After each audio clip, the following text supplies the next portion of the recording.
আসসালামু আলাইকুম। আজকে কোনো ধরনের চালের গুঁড়া ছাড়াই একদম কম সময়ের মধ্যে কিভাবে ভাপা পিঠা তৈরি করবেন সেই রেসিপিটি শেয়ার করব। আর আজকে আমি একদম ছোট মোল্ডের মধ্যে ভাপা পিঠা তৈরি করছি, কম সময়ে যাতে হয়ে যায়। আর তৈরি করার প্রসেসটাও অনেক সহজ।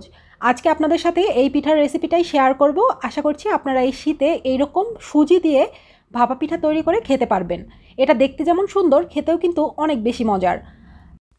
এই ছোট্ট কিউট কিউট পিঠাগুলো তৈরি করার জন্য প্রথমে আমার লাগবে সুজি। প্রথমে একটা বাটির মধ্যে দিয়ে দিচ্ছি 1 কাপ পরিমাণ সুজি, আর এর মধ্যে দিয়ে দিচ্ছি 2টা ডিম। এরপরে দিয়ে দিচ্ছি 1/2 কাপ পরিমাণ চিনি। চিনিটা এখানে স্বাদ অনুযায়ী ব্যবহার করা যাবে।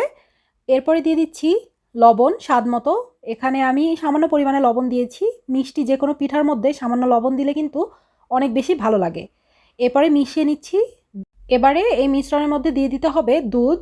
এই দুধটা আগে থেকে জাল করা ছিল, ঠান্ডা নর্মাল টেম্পারেচারের দুধ আমি ব্যবহার করছি।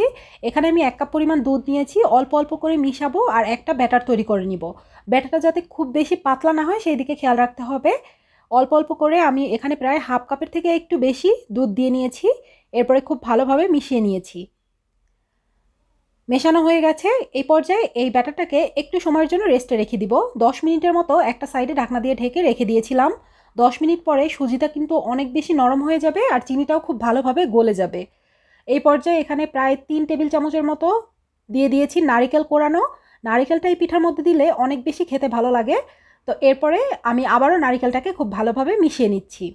এবারে যে মোল্ডের মধ্যে পিঠাগুলো তৈরি করব সেই মোল্ডে সামান্য পরিমাণে তেল ব্রাশ করে নিতে হবে। আমি এখানে ছোট্ট ছোট্ট কিছু কেকের মোল্ড নিয়েছি। আপনারা চাইলে যে কোনো ধরনের বাটিতে এটা সেট করতে পারবেন, যেটা ভাপে দিলে কোনো প্রবলেম হবে না, সেরকম বাটিতে এটা তৈরি করতে পারবেন। চাইলে একটা বড় বাটির মধ্যেও এটা তৈরি করতে পারবেন। ছোট বাটিতে দিলে আরও একটা সুবিধা আছে, খুব তাড়াতাড়ি পিঠাগুলো হয়ে যাবে। সবগুলো মোল্ডের মধ্যেই আমি ব্যাটারটা ঢেলে নিয়েছি। এরপরে উপর থেকে দিয়ে দিচ্ছি সামান্য সামান্য করে গুড়। এতে করে পিঠাটা খেতে আরও বেশি মজা লাগবে। যেহেতু আমি সম্পূর্ণ পিঠাটা চিনি দিয়েই করেছি, উপর থেকে একটু গুড় দিয়ে দিচ্ছি। কিছুটা পরিমাণে নারিকেলও আমি দিয়ে দিচ্ছি। এতে করে এটা দেখতে বেশি ভালো লাগবে। এবারে এগুলো ভাপ দিয়ে নিব। এজন্য নিচে একটা পানি খুব ভালোভাবে গরম করে উপরে একটা স্ট্রেনারের মতো বসিয়ে এর উপরে এই সাজগুলো দিয়ে দিয়েছি। আর এবারে ঢাকনা দিয়ে ঢেকে 10 মিনিট অপেক্ষা করলেই দেখতে পাবেন এইভাবে সুন্দর ফুলে উঠবে। আর আমার পিঠাগুলো এই পর্যায়ে হয়ে গেছে। এবারে তুলে এটাকে গরম গরম পরিবেশন করতে পারেন। ঠান্ডা হলেও কিন্তু এটা অনেকক্ষণ পর্যন্ত সফট থাকবে।